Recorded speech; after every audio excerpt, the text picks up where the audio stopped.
Hello everybody, welcome back to the channel. I am going to be doing a first impressions of the season 11 deep dive video that Sea of Thieves posted today on the 19th of January. Anyways, we're gonna get into this and yeah, doing it in front of a live digital studio audience, and let's see what they have to say with a little bit more explanation as to what is to come next week. All right, let's do this.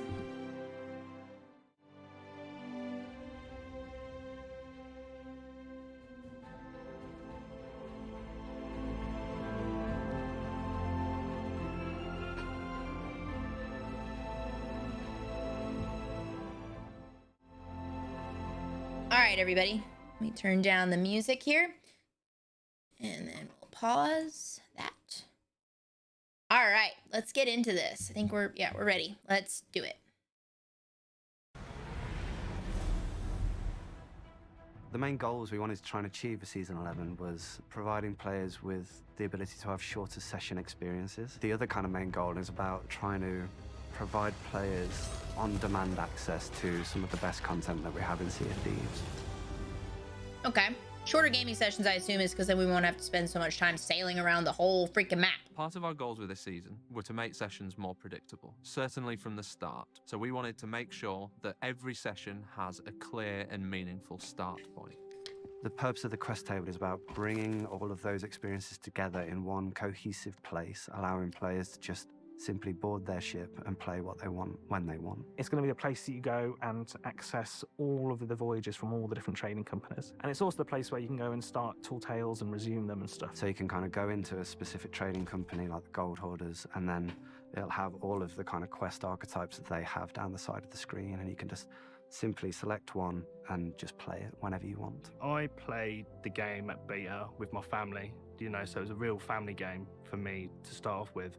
But probably a lot of other players are going, it's like, what do you do when you kind of go into it? You got all of this content, but you're just like, no guidance, kind of just start thrown into the deep end kind of thing. And it was just Which is kind of a little bit of the appeal of the game, is the trial by fire and like figuring it out. But I do see how like the maiden voyage, as we all know, basically gives you zero insight into what this game brings. So interesting. trying to bring that all together. That's really the core of what we were trying to achieve here. Introducing the length to all the voyage cards now, so there's kind of a bit more of an indication of how long something might take you, so at least you'll be able to go in with a purpose of, okay, I have this much time, I want to play this kind of thing, and it just kind of helps shorten that process even more. Okay. The Discover But we have a tab, percolator. I'm really excited about it. It's going to guide players through their pirate journey, essentially, exposing them to short-term, mid-term, or long-term goals. We wanted the Discover tab to be this place where we could kind of teach players all of the core systems and mechanics of the game and showcase all the breadth of amazing experiences the game has to offer, so that they can see stuff, get excited about it, and ultimately go on to play it themselves. Just remember, Athenas are hard to built find. A complex logic system or recommendation engine that takes into account what the player does, their play style, and their progression, and makes a determination about what we should be recommending them. So what that means for a player is that you can jump in and we will recommend the things that we think you'll enjoy or are relevant to you, or maybe have just unlocked based on something that you've just done. So for new players, it's going to be stuff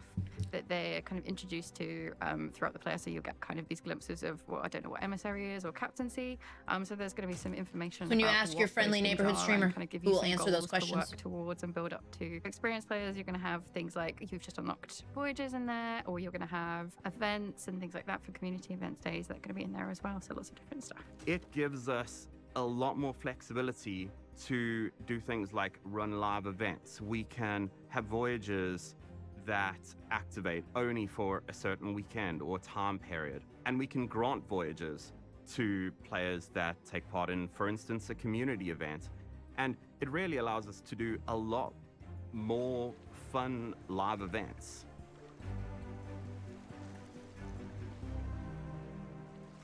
prior to Season 11, players would start a quest and they'd have to sail to the location of their quest, complete their quest, find the Farm rewards, and miles! ultimately Farm return into an outpost miles! to cash them in. So with Season 11, players can just dive directly to the experience and then get straight into Can diving count as miles? I know it doesn't, but can it? the action immediately, and then ultimately complete that experience and return the treasure back to the outpost. We were discussing and exploring all the key moments that happen across the Sea of Thieves, and one of the slowest parts of getting a session started and getting you straight to adventure is sailing to that initial island, whether it's an X marks or going to visit a particular NPC to start a tall tale. We couldn't Half the fun is sailing around Okay. I get it that the point is to get your adventure going sooner. However, that slightly irritates me only because half of the like, I have mixed feelings about that from like a starting a random quest thing. I like it for finding world events.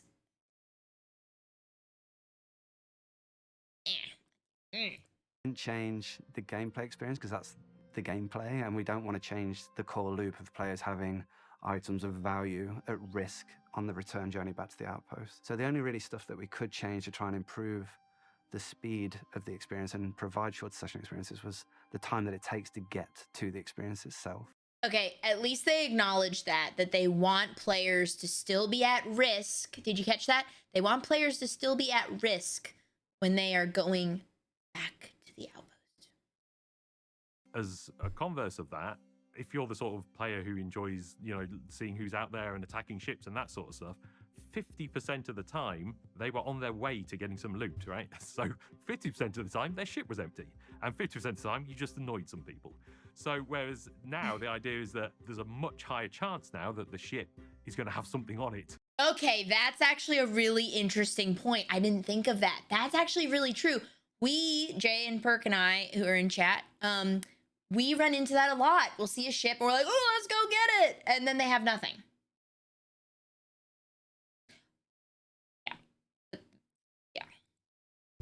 And isn't on their way to doing something. So that is a huge way of just like concentrating the Sea of Thieves experience into all the good bits and chucking away the bits that weren't so fun.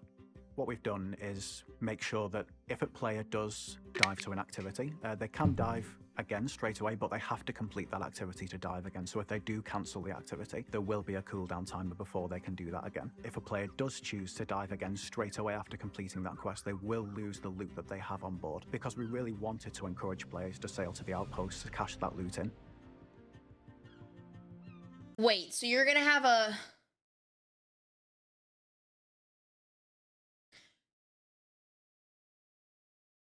What?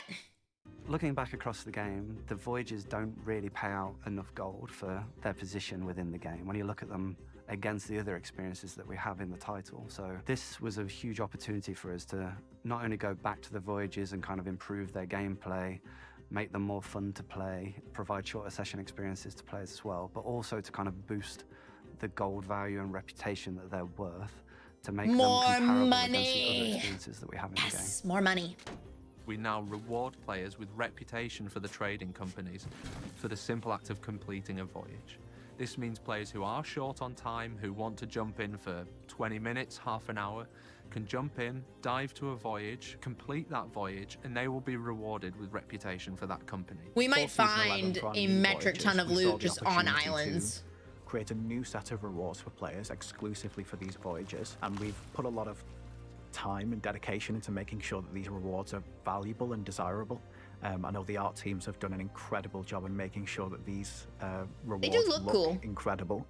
They do look It's cool. always a fun task when we have to design new loot. So this time around the team was very luxurious, so players can be expecting lots of gold.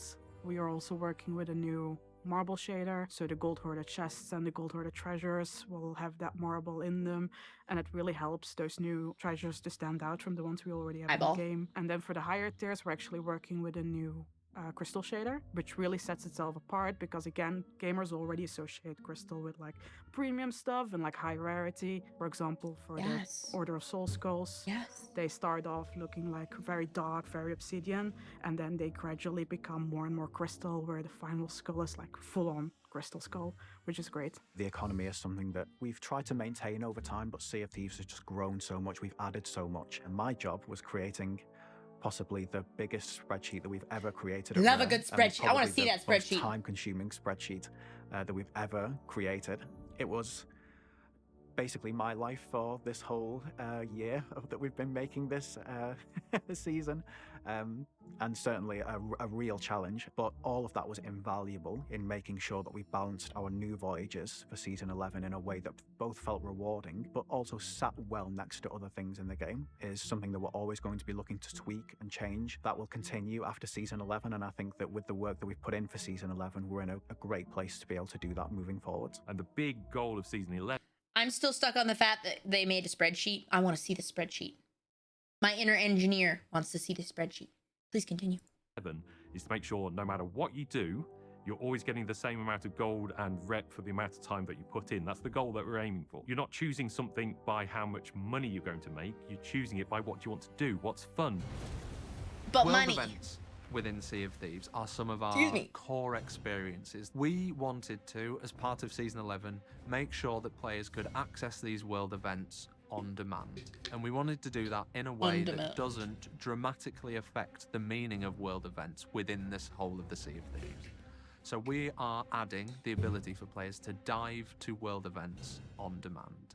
It means you will always get to the world event that you want. You don't have to spend ages on the server looking. I'd say you're guaranteed the treasure, but that depends on whether you actually beat it and no one else comes along and steals it from you. Players won't be able to dive to all of the world events straight away. They need to progress through each of the trading companies, and as they reach certain levels, the world events will then be unlocked, and then they can dive to them. And that But is it if you... I don't know. Obviously, I'm going to interject here. Okay, like most of us who are in our circles, like we're already at 75 for all trading companies. So my question is going to be, is this the 75 plus or is this 270? Interesting. That does mean that players, when they dive to these world events, will be doing so on behalf of the trading companies. These world events effectively become brand new voyages for each of the trading companies. So you will be able to, for example, complete a skeleton fort on behalf of the gold hoarders. When players complete a world event for a company, they'll have all of the new kind of loot items for that company, and then they'll have this special new world event specific like hero item that they have to return to that company, and that'll be worth a lot of gold and a lot of reputation. So that'll be kind of like the key item to return back to the traders. When we first put world events on demand into Insiders, you could have lots of players turning up to a skelly fort at once. You could get there and then another crew could be diving at the same time and they would pop up at the same skelly fort that you were there. But Insiders don't like this because it meant that everyone was basically fighting each other rather than doing the skelly fort. So it became more about fighting and defending rather than killing the skelly fort and getting the loot for yourself. The Insiders' feedback was basically crucial to Why is that a bad thing? Why is that a bad thing? changing direction, and I think actually resulted in us landing in a much better place with these world events. So while you're the only crew now who can dive to the world event and you'll have it to yourself, that doesn't stop other crews in the shared world sailing up and joining you there. So be sure to keep a weather eye on the horizon.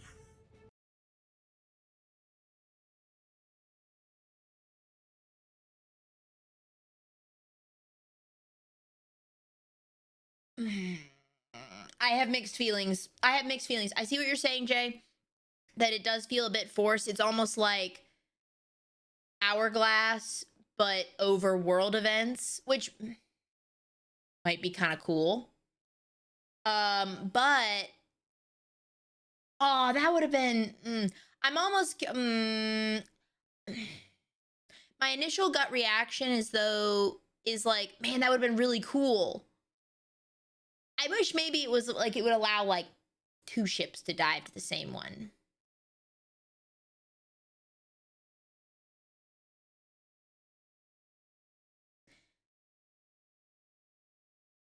Wow, Jay, you're being more friendly than I am right now. There are events that players won't be able to dive to on demand, specifically the Fort of Fortune and the Fort of the Damned. We can't go to FOFs? Interesting. I'm wondering I wonder if that is indicative of us being, and I like organic encounter nature too, Jay, but like PvP over world events. Thanks, Major. I'm wondering if that's indicative of the coughs eventually coming back to Fort of Fortune. We discussed this, but it never really felt like a possibility because those events are so driven by the idea that they appear as a one-off during your session, and they kind of draw all crews together from the corners of the Sea of Thieves, and everyone drops what they're doing, downs tools, and goes to complete that event because they're so valuable. And the Chest of Fortune was at the Fort of Fortune. Yes, that was true. And because there's so much unique loot there, and because there's so much challenge in the gameplay and also the threat of other crews. Something that was really important to us was making sure that the only unique loot that was there was the Chest of Fortune. Everything else, especially now with the introduction of Veils seasons ago, Chest of Legends are a dime a dozen, and everything else in there is normal. Put something else in there. we kept that kind of beating heart of Sea of Thieves alive with the emergent world activities. So we've made a bunch of quality of life improvements to all of the emergent activities as well. And we've also put really, really high value loot in the emergent world now. And part of that was creating what we were calling internally as the S-tier loot. So we have S-tier chests, S-tier skulls, S-tier trinkets for players to find in the emergent world that sit above all of the loot that the player has access to from the quest table. So obviously we've moved the purchasing of quests from the traders, and they're just now part of the ship, but we still want the traders to have a place in the game and have a purpose in the game. Removing the voyages kind of gave us this space to put more stuff on the promotions. So again, kind of finishing off that loop of I've just played a voyage, I've come back here, I've handed something in, and oh, I've got like a rank up. When you go to claim your promotion, you're going to be presented with a certificate from the company shop, and you know, be able to view your items that you're going to unlock. And then once you've claimed them, you're then going to be presented with a new set of items that you're going to be aiming for. And then this is setting the player up for the next goal, because accommodations are short-term goals, and you know, the emissary is also a mid-term goal. So trying to like funnel that in and expose that to the players at that level, we felt was really important. In general, this was actually a great opportunity for the team to have a look at those older company sets and then upgrade them. And crests are quite popular with players. So when we got the task to come up with new rewards for the companies, we knew crests were like at the top of that list. My favorite crest that we're introducing is actually one of the crests for Athena's Fortune, because we decided to take inspiration from the Ferry of the Damned. The crest will have those iconic skeletal horses you can find on that ship as well. And in general, it looks very ghostly, very creepy, and I think players are gonna love it. Yes! Then we also introduced some new trinkets that are a bit more grounded, a bit more lore-friendly. For the merchants, we've got this clock that may or may not tell the actual time. And then for the Order of Souls, we've got this mirror that is super creepy, super elegant, that players can hang up in their ship. And then lastly, and this was the one I'm actually the most excited for, is we're introducing these trinkets that are like super cute plushy versions of the company leaders. Oh, the Gold Order one is fun! Absolutely adorable. I think my favorite might actually those will be in Rare's the shop one, because he almost looks a bit angry in his face, and that just makes him even more adorable. We know that a lot of our, especially our most dedicated players, have maxed out all of our trading companies and have been begging us for a better, longer progression system for them. And so part of that, and part of the discussions that we were really passionate about early on, was the idea of distinctions. Distinctions essentially allow a player to complete a trading company more than once. So we've expanded our max level cap for every trading company, except the Hunter's Call, to level 100. Which is where you'll earn a Jay would be so mad if Hunter's Call got an increase. He'd be like, no, we're not turning in gems. No. distinction for that trading company. And when you earn a distinction for the company, your level will reset back down to level 1. We've added in a total of 5 distinctions for all the companies. So you can kind of go around the clock up to 5 times for each of the trading companies. But it's a really cool way of us making sure that all the treasure Which is you just like cash the in, guild. you're always ticking something up. It I always like feels that. like you're getting something. That is something I will say, that like there is something really satisfying when you're leveling up your emissary during a session to see the little tick markers go up. So I agree that like the satisfaction of upping your emissary, oh, that's very satisfying. I approve. Thing out of your sessions, even if you've played for thousands of hours, which we know some players have. So when players earn a distinction for a trading company, they earn a bespoke new cosmetic, which is a trading company ring that's themed to that specific company. So for distinction 1, you would claim 1 ring, then you get a second ring for distinction 2, 3, 4, and 5, until like your full hand has a ring on each finger. The interesting thing about rings is like it's one of the few player cosmetics that you can always see. Like no matter if you're reloading, you're fighting, you're taking stuff up, you can always see your rings and admire them, and I think that alone makes them quite high value for players. And in general, players have been really asking for rings. They're a great customization option, so if players wanted to wear Order of Souls rings on one hand and Reaper's rings on the other, they can totally do that. Oh, that's cool. With all the changes that we've made to like, the quest table and diving to experiences on demand, we thought this would be a great opportunity to kind of go back and look at all of the onboarding that we've done for Sea of Thieves and create some brand new tutorials. Going from the maiden voyage to the main world, there wasn't much of a transition. Now you'll actually wake up on your ship instead of waking up in the tavern. And when you're on the ship, be greeted by the Pirate Lord. He'll prompt you to start a new voyage.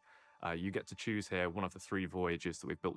So is this only right after your main voyage? I hope that we do not have the... I hope we don't have to do this every single time that we spawn up, but... Tutorials for. We were really keen to kind of teach players the core mechanics of each of the companies, like the Gold Orders, the Order of Souls, and the Merchant Alliance. Each trading company tutorial takes you on a very short voyage to complete either an X marks the spot map, a bounty quest, or a simple kind of fauna quest where you have to collect a chicken and take it back to safety. Where the Pirate Lord will take you through the voyage step by step. Will tell you how to use the map table, where to find the island, and once you get to the island, it'll give you instructions on where to find the treasure and how to recover it. We wanted to teach a little bit in more detail the core loop of Sea of Thieves in terms of earning treasure in the world and then that being susceptible to loss from other players until you've cashed it in at the outpost so that they can be if ready he's to play there Sea of every Thieves start, I'm gonna in that rage. kind of high sea experience. And I just think for new players, I think it's going to really help them solidify what Sea of Thieves is about. They can do those and come back and think, actually, yeah, this game's for me, and I understand it now, as opposed to, you know, That's a good maybe point. getting it, maybe not, and that being a bit That's of a a good gamble, point. whereas this feels like it's a real That's a kind of good step point. change in how we deliver that sort of stuff for players. So we ran it through UXR, which is our user experience research lab. We've done 2 studies on that with real players, just to really plug in any holes to make sure that new players are going to really understand how to play the game. So we've got a lot of confidence in these tutorials that they're going to hit the right spots and that players are going to get what they need from these tutorials. Way cool. Season 11, the changes to the emergent world mean that regardless of short or long sessions, there's always something waiting just beyond the horizon to take you by surprise. For people who only have the time to play shorter sessions, there'll be more meaningful progress available to them, more predictably. And for people who want to play longer, classic Sea of Thieves sessions, we truly believe there'll be more treasure and gold on the seas that will make those sessions more exciting. Let's go. I'm pumped. I think this is gonna be great. Just pause it there. Oh man, I'm here for this, honestly. I'm really here for this. Okay, so I'm really excited. I think this comes out, see, today's the 19th, 20th, Tuesday. Here for it. Danny Tail. Thank you guys for watching the, live reaction of me seeing that for the first time. I didn't watch it at all today. I'm really excited. I think there's still going to be some things that we're just going to have to wait and see on Tuesday, but I'm here for it. So, appreciate you guys being here, and yeah, like, comment, and subscribe if you want to see more. Thanks.